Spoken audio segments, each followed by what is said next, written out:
The third question, just to finalise the notes that from lesson 5. So we had the last thing, the difference between Quran and Qiraat. Qiraat, riwayat, is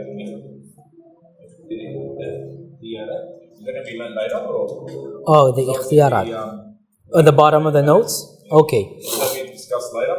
So the difference between Quran and Qiraat, you mentioned that Quran had to be, there's three things to make it acceptable. So it's linguistically correct, it's according to the rough manuscript, and it's mutawakil. Or according to Imam Jazari, will be ahad. So it's something and something.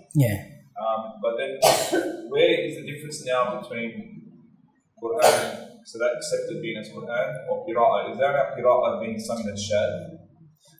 So, Quran, the difference between Qiraat and Quran. Some of the ulama say there's no difference.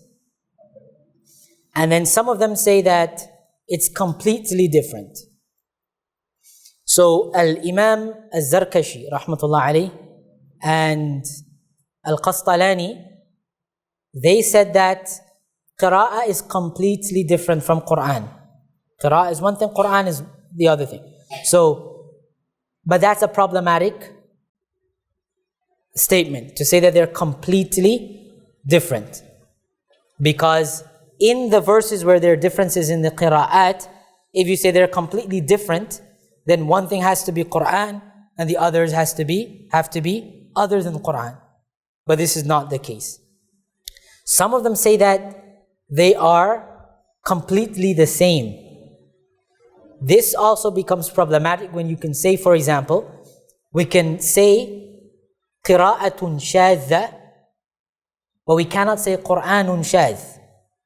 Right? So what is being identified as shadh, we can say qira'ah shadh, something's being identified as being shadh. But Qur'an, none of it can be described as being shadh. So then if you say they're completely the same, then that's problematic from that perspective. So then some of the ulama came along. So this is his name, Ibn al-Banna al-Dumyati, says that it's neither completely the same nor completely separate. So Quran is the definition of Quran that we mentioned, the words that have been revealed to the Prophet ﷺ and has been transmitted by tawatur. Qira'ah is the differences in the transmission of the Quran, whereby some of them coincide with Quran by definition and some of them do not coincide with the definition of Quran. So, and then Qira'ah the differences in Qira'at don't apply to all verses of the Quran. So then the verses where there's no differences on, we won't say that these are different Qira'at. This is Quran. So he's saying from that angle, the Qira'ah is the difference in the ada.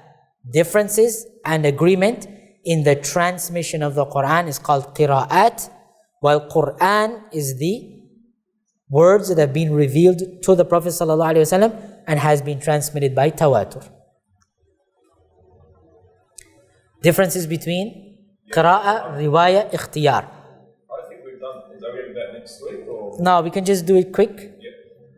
When we say Qira'ah, it is that which is being attributed to a particular Qari. Who, how to say it? You know, like how the madhabs in fiqh are attributed to the imams, but in reality, it's the fiqh of the companions, radiallahu anhum, which in reality is something taught by the Prophet ﷺ, but is attributed to them because they were the ones that codified it, they were the ones that documented it, they're the ones that organized it. So the Qurra are similar.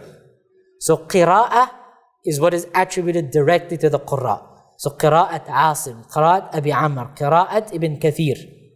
Riwayah is what is attributed to the known transmitters from the Qurra. So Riwayat Hafs, Qira'at Asim.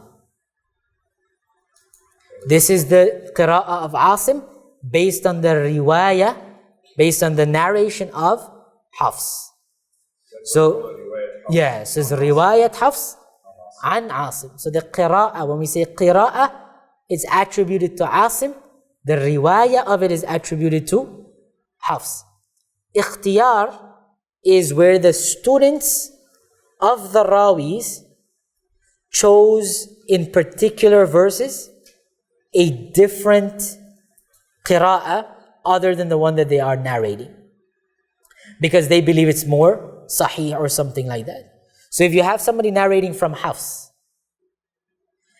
and he's narrating the entire qira'ah of Asim from the narration of Hafs, but in just one place, for example, he doesn't follow that riwayah, that qira'ah.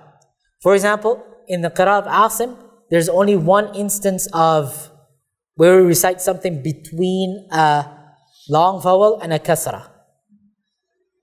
وَالضُّحِي instead of وَالضُّحَى. In the qira'at of Asim, there's only one example of that.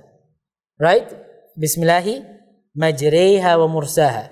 So if you have a rawi who is transmitting from Hafs, from Asim, but when it comes to that particular word, majrayha, instead of following the qira'at of Asim, he follows a different qira'ah, and he's transmitting the qira'ah of Asim, but instead of saying majrayha, he says majraha.